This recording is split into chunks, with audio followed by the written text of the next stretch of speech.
ये भी रेलवे का क्वेश्चन है और रेलवे एएलपी का ही क्वेश्चन है ये भी। आरआरबी एएलपी, आरआरबी एएलपी 2024 का क्वेश्चन है।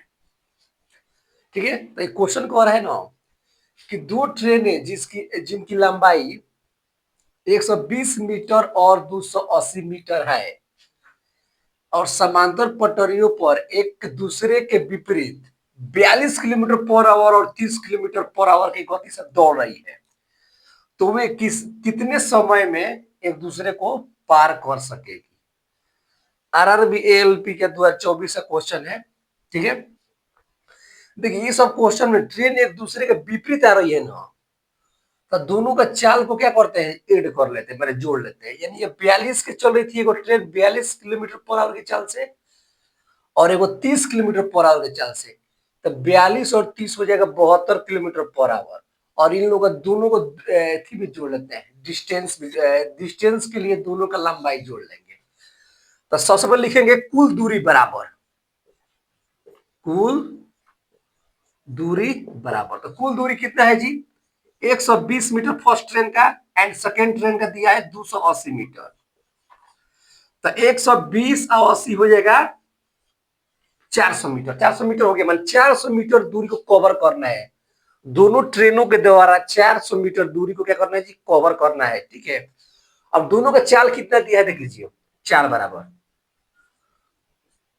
चाल। तो देखिए दोनों ट्रेन एक दूसरे के विपरीत दिशा में आ रही है। ठीक है, तो एक दूसरे के विपरीत दिशा में आ रही है मतलब क्या हुआ कि दूसरे के ओर आ रही है, यानी कि चाल को ऐड कर लेते हैं इसमें। इन दोनों को जो चाल होगा दोनों को ऐड कर लेंगे यानी जोड़ लेंगे। तो 42 kilometre per hour plus 30 kilometre per hour, तो ये हो जाएगा 72 kilometre per hour. 72 kilometre per hour, यानी कि दोनों ट्रेनें 72 किलोमीटर पर आवर के चाल से डिस्टेंस को कवर कर रही है। ठीक, 72 किलोमीटर पर आवर। देखिए तो जो हमारा जो दिया है ना सेकेंड में समय दिया है, यानी कि 21 सेकेंड में कर रही है कि 20 सेकेंड में कि 25 सेकेंड में कि 10 सेकेंड में कर रही है ट्रेन। तो ये पहले हमको ज्ञात करना है। तो हम भी क्या करते हैं इसको मीटर, और जो दूरी दिया है ना हमको मीटर में दिया है, और चाल दिया है किलोमीटर पर आवर में दिया है। तो हम भी क्या करेंगे, चाल को किलोमीटर पर आवर में चेंज कर लेंगे। तो लिखेंगे 4 मीटर पर सेकेंड। अगर चाल किलोमीटर पर आवर में दिया है, मीटर पर सेकेंड में चेंज करना है, किलोमीटर से मीटर, किलोमीटर पर आवर से मीटर पर सेकेंड में आना है, तो 72 गुणे 5/18 से हम लोग गुणा करते हैं।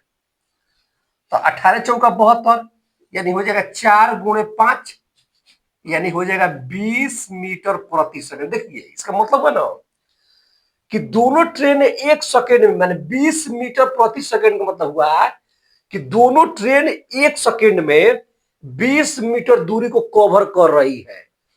तो इधर डायरेक्ट आंसर दिखाई दे रहा है, जब एक सेकेंड में 20 मीटर दूरी को कवर कर रही है तो 400 मीटर, दोनों ट्रेनों का लंबाई कितना है जी, 400, दोनों को ऐड करने पर जोड़ने पर 400 आ रहा है।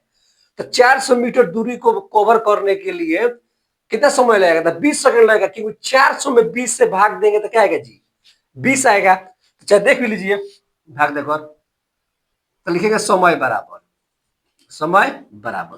तो समय क्या होता है जी, दूरी बटा चाल होता है, दूरी बटा चाल। तो दूरी कितना है, पूरा दूरी मिला कितना है, 400 मीटर। तो 400 मीटर, चाल कितना है जी, 20 की स्पीड से चल रही है। तो मीटर पर सेकंड, मीटर मीटर पर जाएगा सेकंड चल जाएगा ऊपर, 0 0 खत्म, 4 20। तो क्या हो गया जी, 20 सेकंड। यानी जो टाइम मिलेगा ना जी 20 सेकंड में, 20 सेकंड में ट्रेन एक दूसरे को पार कर जाएगी। ठीक है, आंसर होगा 20 सेकंड।